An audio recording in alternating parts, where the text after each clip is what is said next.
Hello.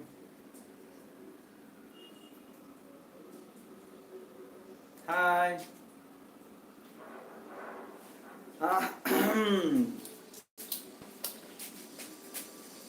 खबरफ्रा माबोरै? मोजांना गासिबनाबो खबरफ्रा?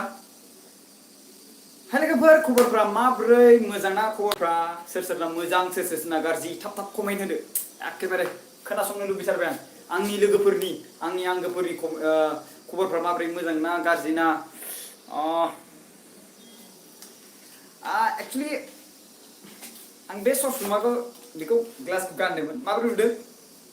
मोजां नुदोंना? 50% नट नाइस मोजां माने मोजां नङा आरोना नोंसिना खबरा मोजां आदा सोरनाबा मोजां नङा सोरनाबा 50% सोरनाबा नट नाइस अके गाइस स' दिनैहाय जोङो मोनसे नोंसिनिफ्राय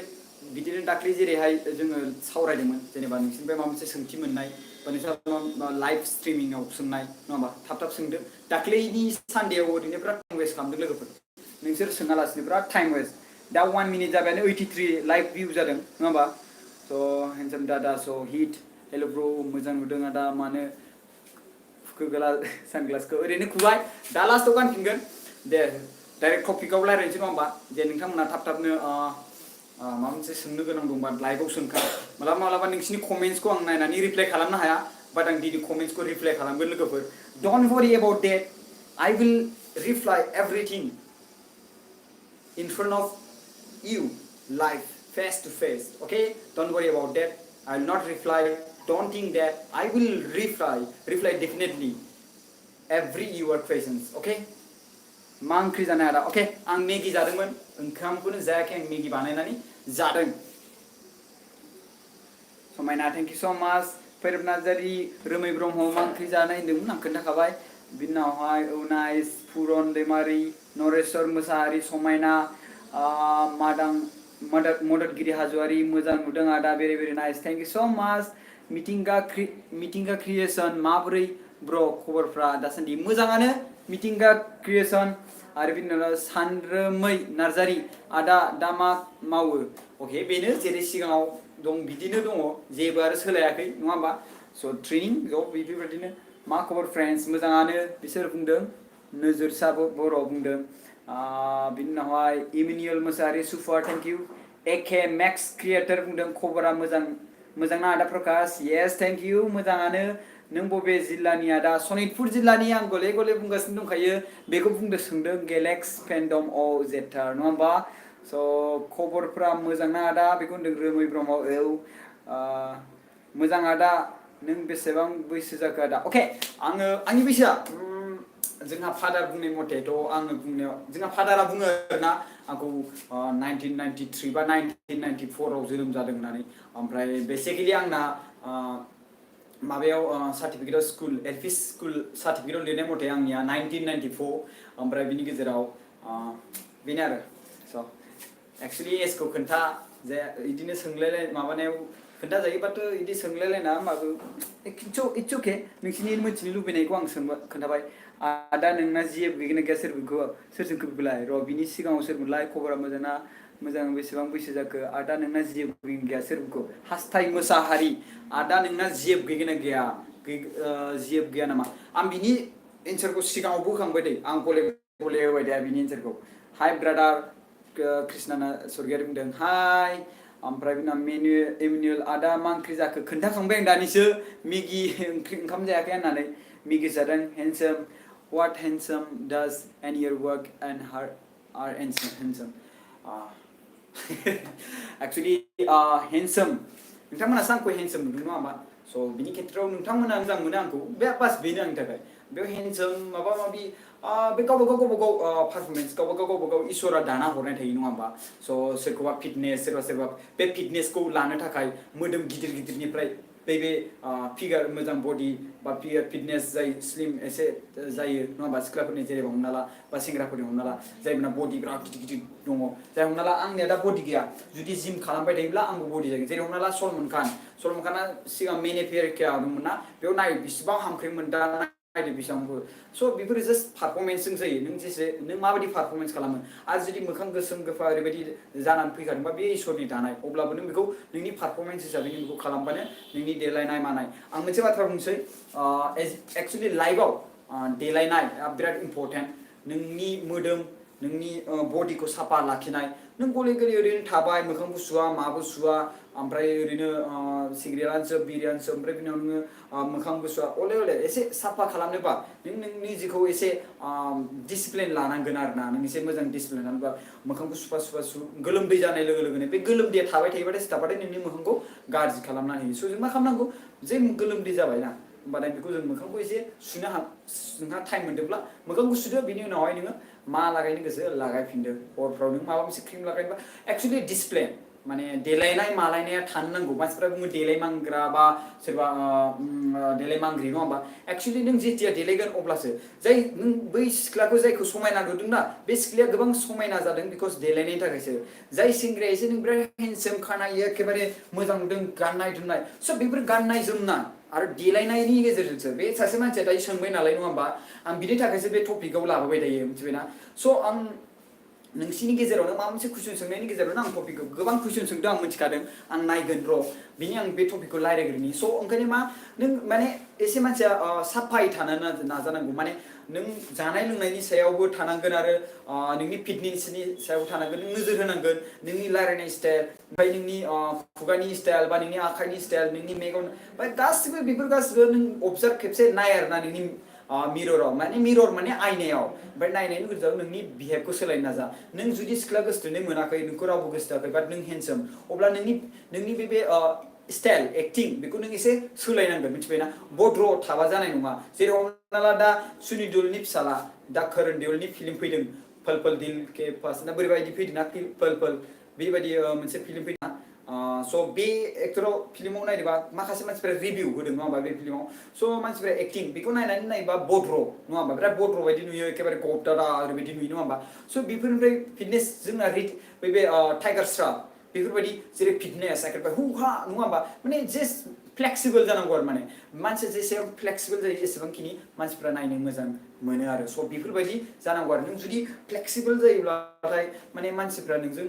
एसे एट्रेक्सन जायो बा एसे माबा जायो सिख्लाफोरनि गेजेरावबो सिख्लाफोरखौ नों हमनानै ला सापज सोरबा बिराद समायना गुफुरानो जा मायानो जा नों बिनि खानायखौ ओरै जानला माला खालामना हो मोखांफ्राव ओरै खालामना हो सोरबा बेखौ मोजां मोनगोन माया ओरैसो जालायबावगोन बाट बेखौनो नोङो साफा खालामनानै देलायनानै मोखां फेस वास होनानै खानायफोरखौ एखेबारे हेयार ड्राइ माबा होनानै हेयार ड्राइ खालामनानै खानायखौ एखेबारे स्ट्रेट खालामनानै नों बेफोरखौनो देलायोब्ला नायदो बे सिख्लानि खिथु खिथु खारफानाय सेंग्राफोरखौ नायदो मेसेज हरनाय मा हरनाय स' बेफोरो जास्ट नोंनि सायावसो देलायनाया मिथिबायना अके मोजां आदा अरुण दैमारि देनां नों बबाव दं आदा आंना आदा खावसे मोजां खावसे गाज्रि अके समायना आदा दुगै दादा मा गामि फ्रेन्ड्स सुपार सनितपुर मा गामिया नोंना आदा बबे जायगानि नोंसोर बिस्वजित बर' नों बेसेबां फरायखो आदा आं डिग्री कमप्लिट खालामबाय आं खोन्थाखाबाय मा खबर बुहुमसोरां बसुमतारी मोजाङानो रोमै ब्रह्म बड'लेण्डआव फैथ'वा नामा आदा थांगासिनो दं आदा मोजां लामाजों आगान सुरलांनो मानि गोनांथि जायो आदा अननानै खोन्था अके मोजां लामाजों सुरलांनो आगान बे नोंनि सायाव डिसिसन मिथिबायना मोजां नुबाय जों बुंनो थाङोबा गाज्रिया मा जेनेबा सोरबा सासे मानसिखौ जानला मोनला दादागिरि फैसा माबा खालामनाय सोरबा सिख्लाखौ रेप खालामनाय सोरबा बिमा बिफानिफ्राय उदखारि खालामनानै थांनाय आरो जुमाय लोंनाय जानला मोनला जेबो खामानि मावा दाङा आरो हाबा जाबाय हिन्जाव लाबाय हिन्जावनि जेबो साना गथ' गथाय जोनोम जाबाय गथ' गथाय जेबो साना बेफोर गाज्रि लामा होननानै बयबो मिथिखायो नङा होमबा स' बिनिफ्राय मोजां लामा साननाया मा नों माने नों जुदि नोंहा मोनसे रेसपन्सिबिलिटि गोबां थायो नङा होमबा दायथ'आ रेसपन्सिबिलिटिया बिबाना गोबां थायो बुंनो थाङोब्ला गोबां थायो होमबा बिनि गेजेराव आं मोनसे बाथ्रा बुंनो सानदों मोनसेल' लाइनाव थानो नोंखौ जाय जोनोम होदों नङा होमबा आं बिमा बिफानि जेरै गेजेराव बुंबाय नोंखौ जाय जोनोम होदों जेनेबा हमना नोंनि बिमा बिफा नङा होमबा नोंनि बिमा बिफाखौ नोङो जिथिया जोनोम होदों नोंनि बिमा बिफाया नोंखौ जिथिया जोनोम होदों अब्ला नोंनि बिमा बिफाखौ नायनांगौ अब्ला नोंनि बिमा बिफाया नोंखौ फरायबाय लिरबाय नङा होमबा डिग्री कमप्लिट खालामहोबाय बिनि गेजेराव दायो मा खालामनांगौ नोंसोर नायनांसिगौ बेखौ नायनांगोना नायनाङा नों नायनांसिगोनलाय बेखौ स' बिनि गेजेराव नों बेखौ मा खालामनांसिगोनलाय नों नाजानाय डिग्री कमप्लिट खालामनायनि गेजेराव नोंनि मेहनत फरायनाय ABCD थ' फोरोंबाय बिनि गेजेराव नोंनि लिरनाय मानाय गासिबो फोरोंजोब्बाय स' बिनि गेजेराव नों मा खालामनांगोन नोंहा नोंनि आजिखालि जिउआव थांनो थाखाय मा रां नांगौ रांनि उनावहाय अननाय होनांगौ नङा होमबा टाइम स्पेन्ड खालामनांगौ बिमा बिफाजों नङा होमबा बे बिजनेसमेन गिदिर गिदिरनिथ' फिसा नंखाया जों इसिबां जे टाइम स्पेन्ड खालामनो मोनलायलायो नङा होमबा स' मा जोंनोथ' बांसिनसो रांनिसो गोनांथि स' जोङो जोंनि बिमा बिफाया बांसिन मा सानो रां खामायहैजानो लुबैखायो नङा होमबा स' बांसिन टाइमखौनो स्पेन्ड खालामो ओरैबायदि टाइम स्पेन्ड खालामो बिमा बिफाजों माने बिमा बिफायानो बर जानानै मा बिमा बिफायानो थिनहरनो नागिरो जोंखौ जे खामानि मावहैदां थाखा फैसा न'खर दाहार जाना दङ बे दाहारखौ सुख'नो थाखाय मुम्बाइ गुजरात जेराव थांनो गोसो थां खामानि मावहैथां नङा होमबा जों बेफोरबायदि जालायलायो स' बेफोरखौ जों बिमा बिफानिफ्राय मोन्दांथि मोनलायलायनो नाङा जों निजेनो साननो नांगोन स' बेफोरो मोजां लामा स' बिनि उनाव हाबा जाखांनायनि उनावहाय नों नोंनि हिन्जावखौ नायनांगौ आरो अननांगौ आं गोबां बिनि टपिकनि सोमोन्दै रायलायखांबाय आरो मोजां हुदा जेरै नोङो बिरि सिगारेट सोबालासिनो नों बे नोंनि हुदा जुदि बे नोंनि हुदा नों बेखौ गारनो हाया सम सम सोब एसे लिमिटै सोब मोनफ्रोमबो गासिनिबो लिमिट थायो नङा होमबा मोनफ्रोमबो गासिनिबो लिमिट थायो लिमिटै सोब लिमिटै थां लिमिटै सोब लिमिटै गार जुमायखौ लोङोबा लिमिटै लों आरो बेनि गेजेराव बुंनो थाङोबा जोंहा आइया गोदो सिगाङाव बुङोमोन बे अफ्रि जुमाय सावनाया नङा होमबा बे जुमायनि बे जुमाय अफ्रि होनना बुङोना जुमाय अफ्रि बेयाव स' बे जुमाय अफ्रिनि जेनेबा गुफुर थायोना गिसि स' बेफोरखौ एसे खाबसे लोंबा बे मोनसे मुलि जायो होननानै बुङोमोन उदै खालियाव लोङोब्ला नङा होमबा थ' बेफोरबो मोनसे मुलिसो बेफोर जुमायफ्राबो स' बांद्राय लोङोबाथाय बेनो नोंनि बिपद नङा होमबा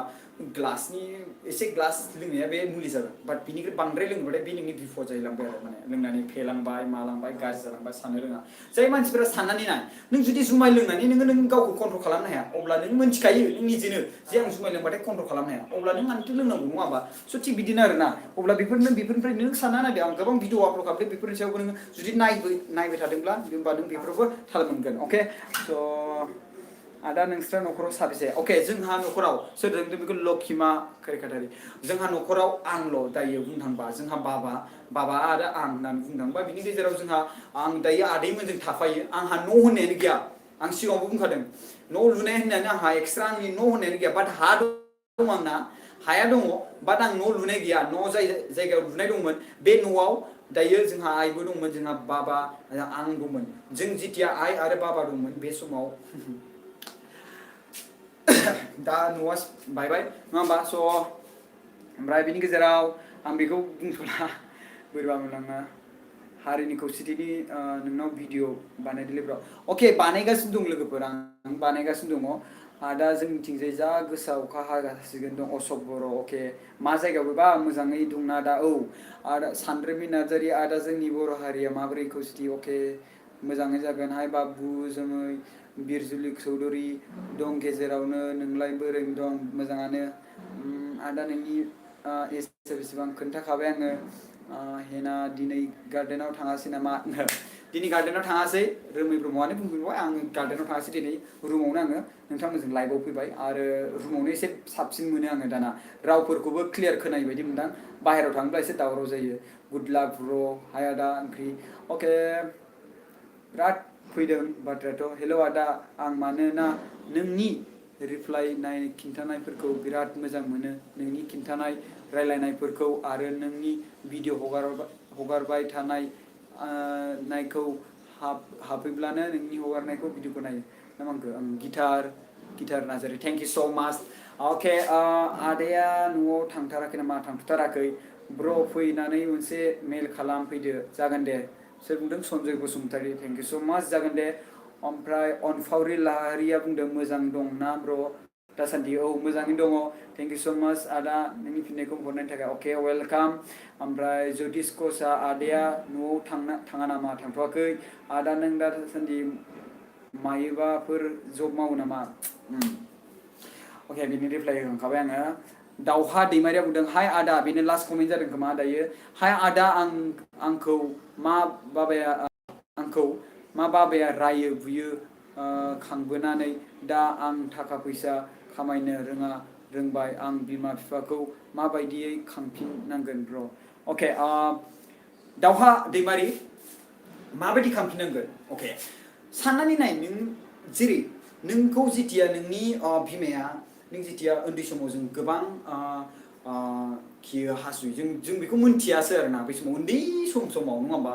बे समाव जोंखौ नायफिनो दा बिसोरनि बैसोआ बेबायदिनो जाहांसिगोन बिसोरखौ जेराव थांनाय बा जानाय लोंनाय दा बिसोरनि बैसोआ मा जानाय लोंनायनि सायाव बिराद फुरथिसै नङा होमबा आरामै बेरायनाय गामि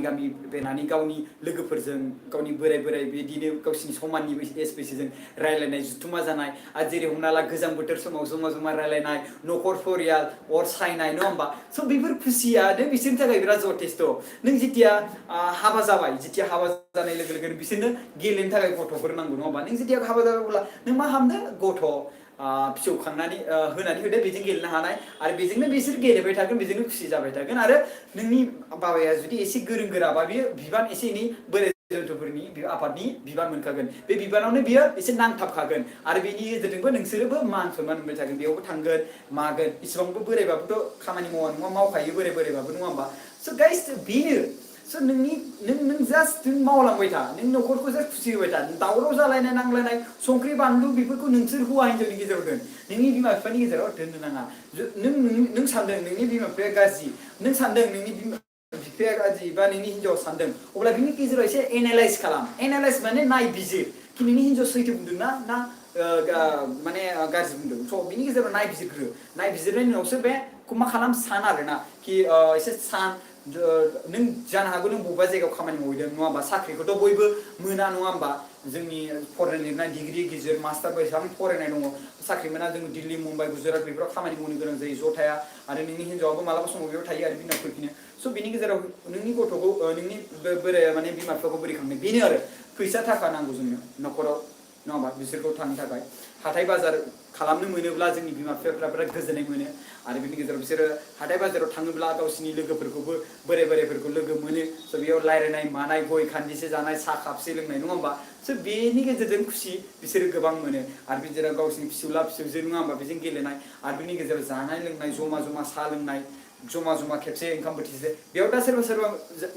सोरबा न'खरावल' खेबसे खेबनै जायो खोमा दां जमा बिमा बिफा गासिबो जमा जानाय सोरबाथ' आलदासो जायो खोमा नों जाग्रो आं जाग्रोगोन उनाव जागोन अबा आं थांनानै फैबाय लेट जाबाय फैबाय नङा होमबा स' गोबां खम जालाय स' बेफोरो जमा जायोबाथाय आं गोसोआव दङ जोंहा बिदि न' जायोमोन आरो गोदोहाय समाव स'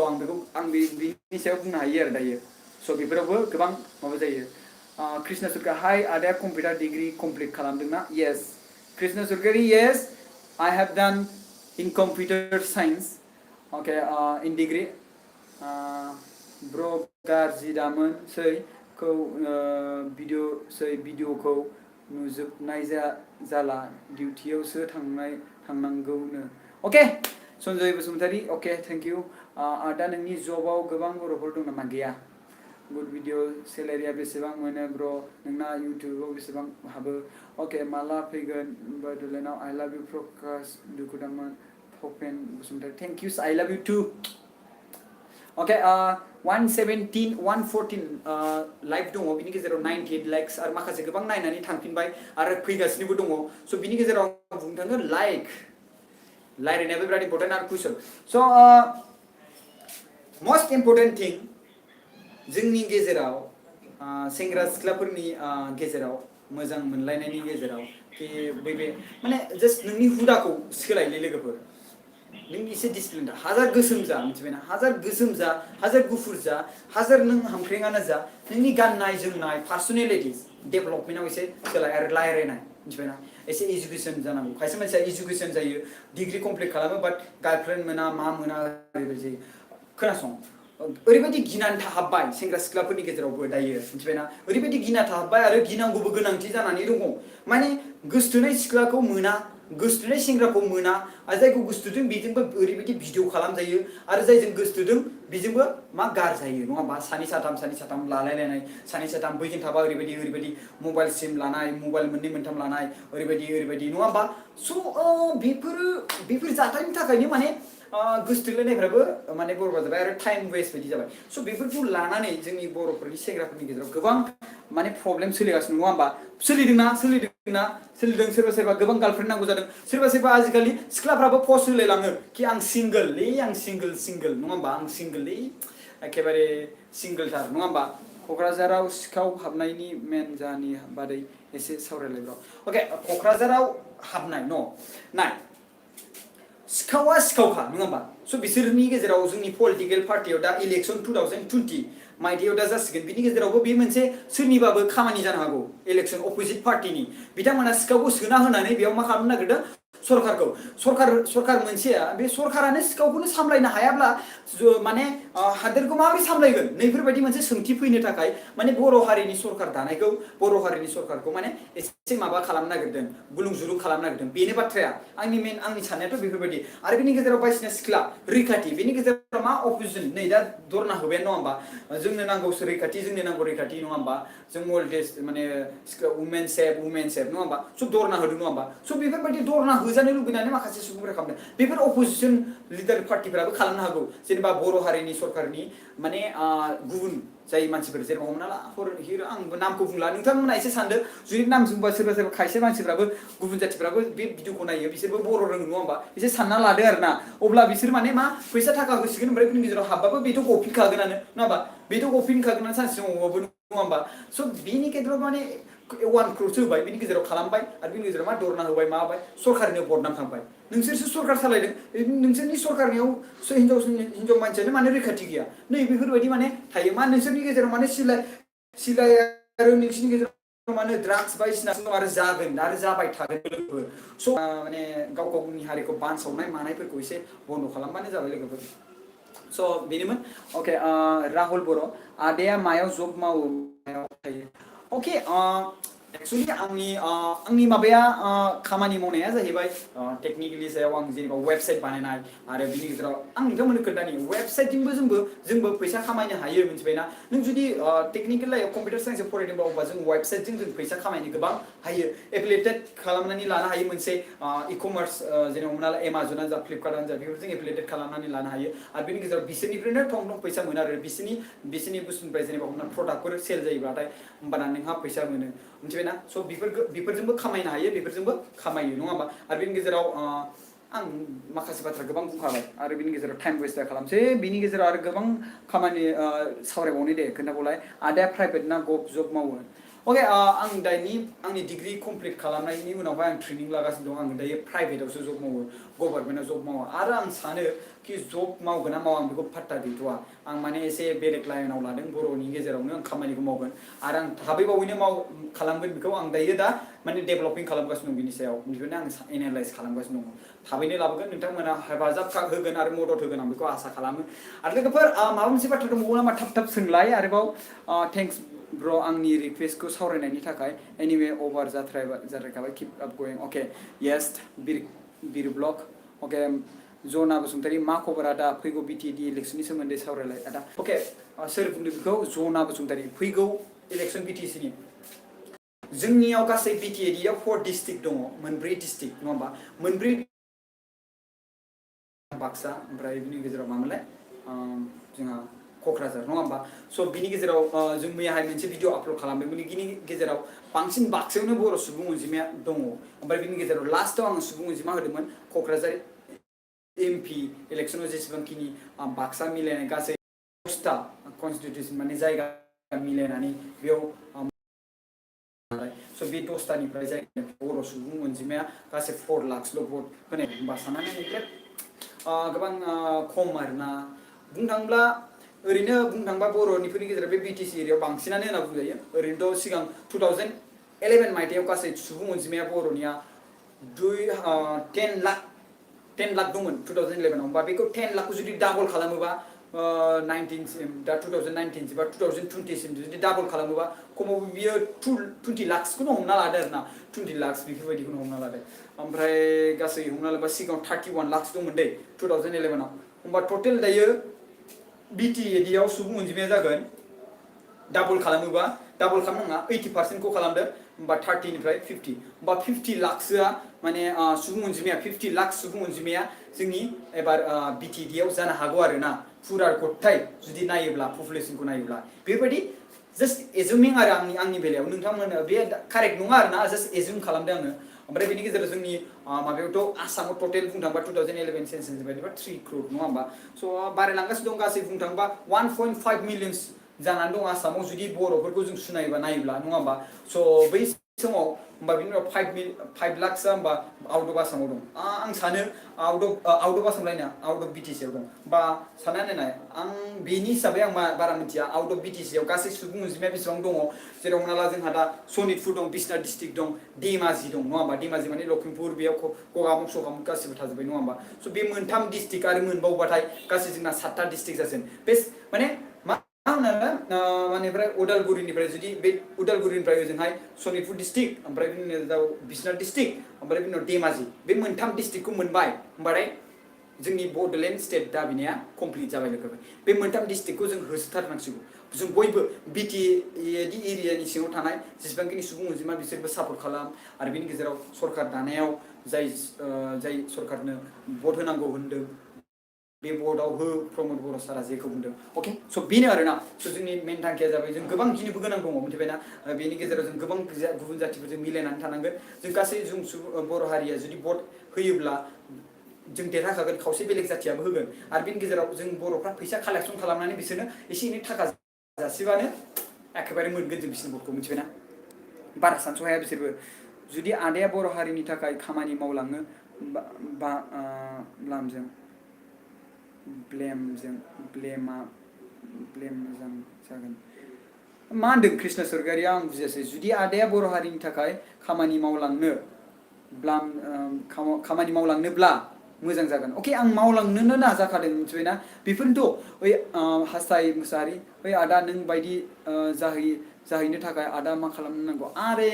फंबाय मा नाम हास्थाय मुसाहारि आं बायदि मानो जानो नांगौ आंनिख्रुइ बांसिन मोजां जाना आं बायदि मानो जानांगौ मिथिबायना आं बायदि आंनिख्रुइ बांसिन मोजां एसेबां कुइसन होबाय नों आदा खुगायाव रुमायनाय मोनाखैना नों आदा थेंक्स स' माच आदा गासिबो सोंनाय फिननायनि होनो थाखाय अके वेलकाम अके थेंक्स स' माच स' बेनो आरोना स' जोंनि गेजेराव फैसा थाखा एसे लब जानायफोरखौ जों बन्द' खालामनांगोन जों जुदि देरहानो लुबैदोंबा गोबां गिदिर सुबुं अनजिमा दं एबसुआव गिदिंनाय दं बिबान दं बिसोरबो भिडिअखौ नायो बाट भिडिअखौ नायनानै बिथांमोना सिरियै थांनानै थाङो बाट आं माबा मोनसे सानदों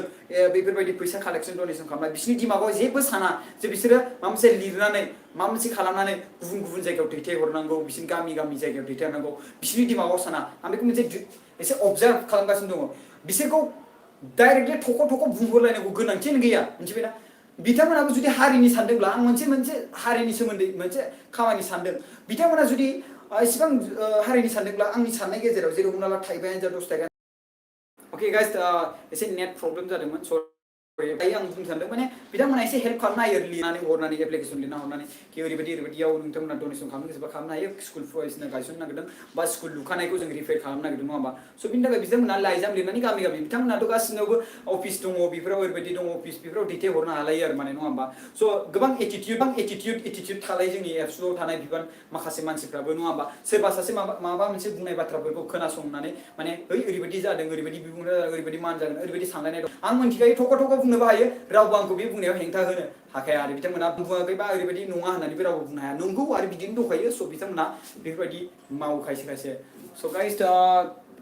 29 मिनिट जाबाय स' 1 मिनिट आरो थाबावनोसै रागा जोंनायखौ माबोरै जों हमथानो हानांगौ आरो मा मुलाम्फा जायो बिनि सायाव फंनैसो बुंनायफ्रा अके रागा जोंनायखौ नाय नों सासे मानसिनि सायाव रागा जोंबाय नों सानग्रो मानि थाखाय रागा जोंदों मानि थाखाय मा जाहोननि थाखाय नों रागा जोंदों बे रागा जोंथावना नंगौना नङा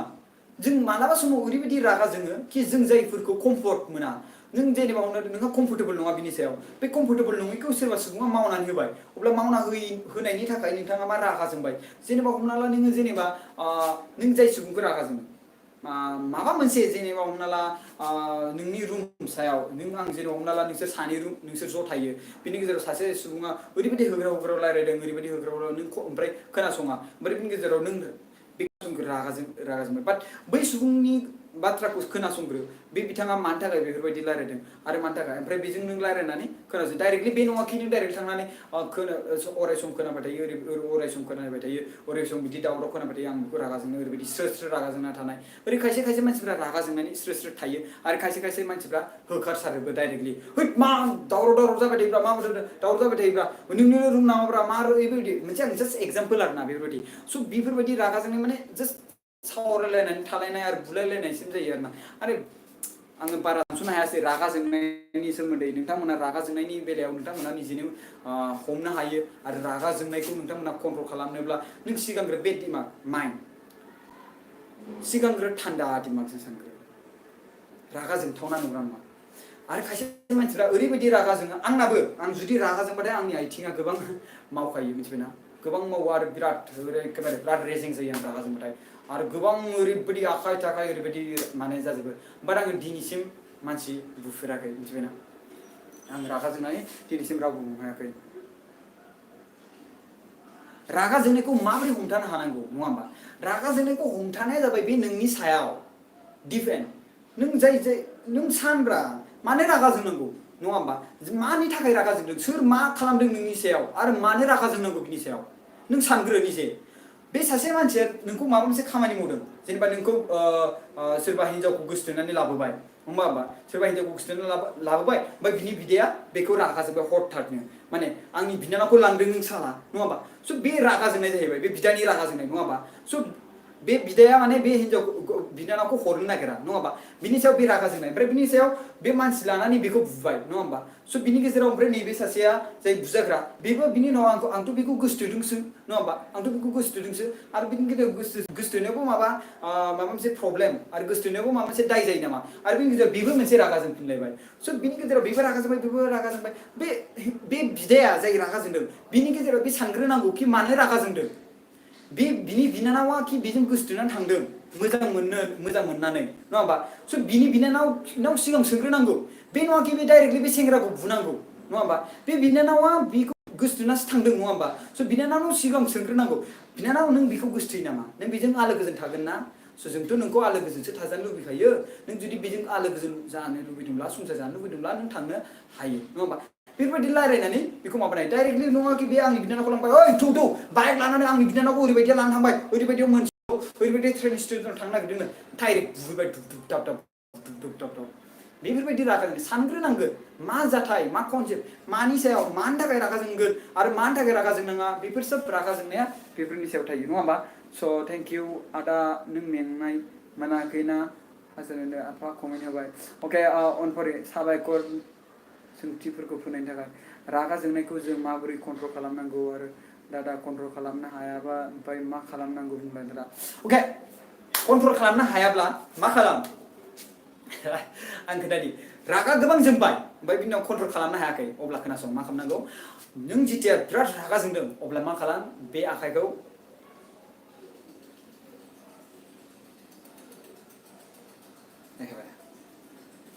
एखेबारे बेखौ हम ओमफ्राय बिनि गेजेराव एखेबारे ओरै हमथाबनानै थाबानो जाबाय एखेबारे ओमफ्राय मा जेनेबा हमना ला एसे जे खम दाम बा माबा मोनसे बुस्थु बेफोराव नोङो थालिर बा माबा बेयाव सौनानै हो बेखौ रागा जोंगारनायनि जेथिया बे आखाइया सागोन ना अब्ला नोंनि रागाया दमायगोन नङाबा एसेबां रागा जोंदोंब्ला नैबेखौ आखाइखौ एखेबारे नैबे फाक्काफ्राव खेबसे सौनांगौ सानायनि नङा होमबा अब्लानो रागा जोंगारगोन नोंनि बे जेब्ला बेयाव सागोन अब्लानो रागा जोंगोन मिथिबाय स' रागा जोंनाया बयनावबो फैयो स' रागा जोंनाय दबथायनोब्ला सिगांनो एखेबारे नोंनि बोलोखौ खमायनानै ला मिथिबायना बेखौ ओरै हमथाबनानै थाबाय था मिथिबायना ओमफ्राय बिनि उनाव दै गुसु लों आरो बिनि उनाव हां ला एसे आरो बिनि गेजेराव जाय जायगायाव नों बांसिन रागा जोंनो ओंखारो जायजों नों बांसिन नांलायनो ओंखारो बेजों मालाबाबो नों दा रायलाय बारा खम रायलाय बारा मोगा मोगि दाजा बेजों एसे एरायनो नाजा मा बुस्थु खामानिखौ माबोरै खामानि मावबा सोरबा बायदि मानसिजों रायलायबा नांलायनो नागिरबा बेजों एसे खम रायलाय जेनेबा हमना ला नोंनि गार्लफ्रेन्डजों नों रायलायो नांलायो मालाबा समाव नों ओरैबायदि बुनो ओंखारो सोबानो ओंखारो जे नों नोंनि गार्लफ्रेन्डखौ जे बे जाय खामानि मावनाङा बेखौ मावोब्ला नङा होमबा स' बिनि गेजेराव जों रागा जोङो अब्ला जों मा खालामनांगौ एसे रायलायनायखौ जोङो स्टप खालामथ'दो थान्दा लाथ'दो बिनि गेजेराव नों मोजाङै सोंदो कि नों मानो आंनि खामानि मावनायखौ आं जायखौ खामानि मावनाङा होनना बुङो बेखौ खामानि मावनानै आंखौ मानो रागा जोंहोयो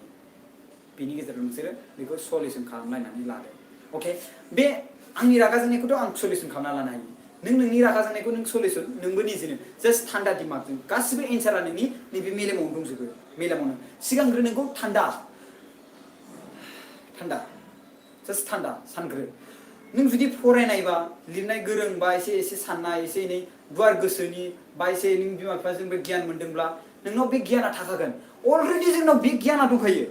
बाट बे रागाया जोंखौ बिबेकखौ बे साननो हानाय बिबेक माने साननो हानायखौ जायो रागाया स' ओंखायनो मा खालामनांगौ जेब्लाबो माबा मोनसे खामानि मावनायनि सिगां जोङो सानग्रोनांगोन मिथिबायना रागा जोंना दं दं दं थांबा जानाय नङा रागा जोंनाय लोगो लोगोनो नों सानग्रोदो आंथ' रागा जोंबाय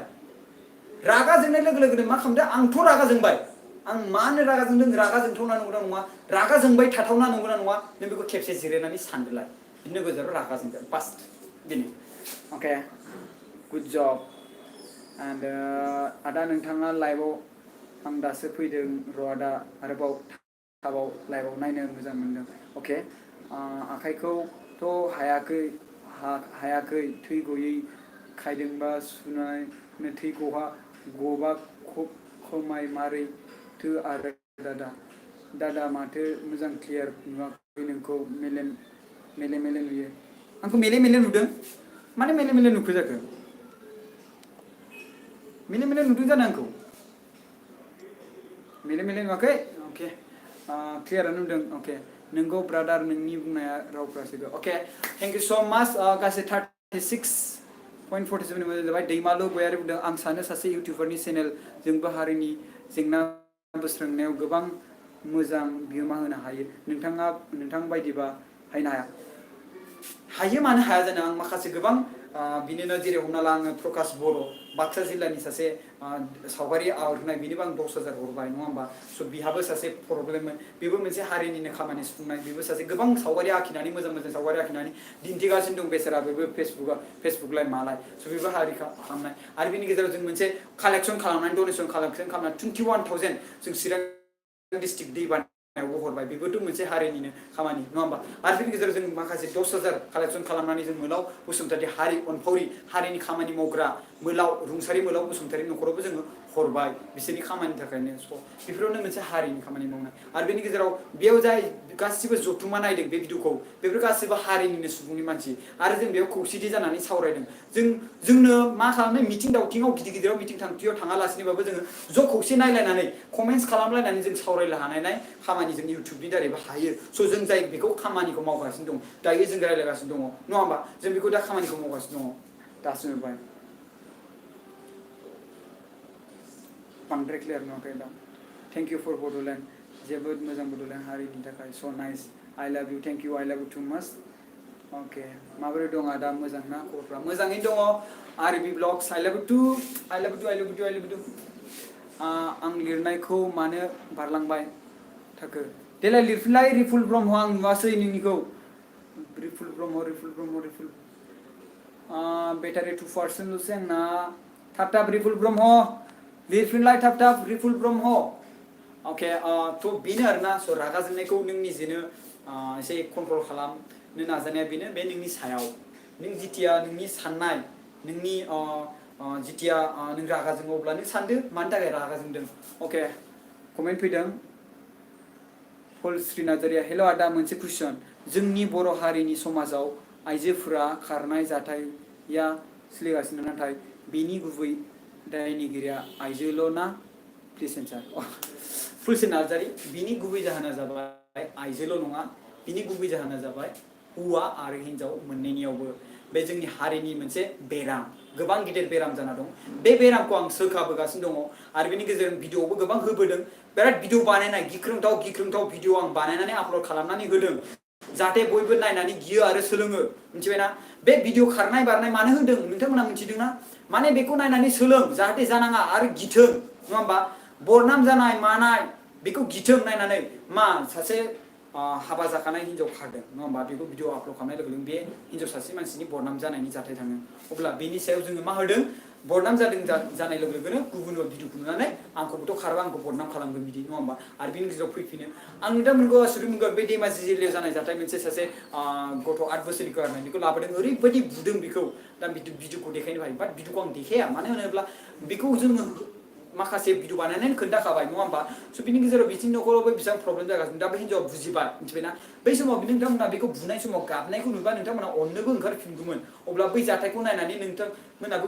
गोमोगोन मिथिबायना स' बेखौ नायनानै नोंथांमोना भिडिअ इसिबां आपल'ड माने बे मासाव ओरैबायदि भिडिअ आपल'ड खालामनानै होदों नोंथांमोननि मेलेमाव हाबथों मिथिबायना नोंथांमोननि मेलेमाव हाबथों दा नोंथांमोननि खायसे मेलेमाव हाबबायबो जानांगौ आङो मिथिगौ मिथिबायना नोंथांमोननि खायसेया हाबबायबो जानांगौ स' आं आसा खालामो बेखौनो हाबबाय स' बेनो बे नोंनि एन्सार आरो आं बेनि एक्सप्लेनेसन आं खालामबाय थागोन लोगोफोर स'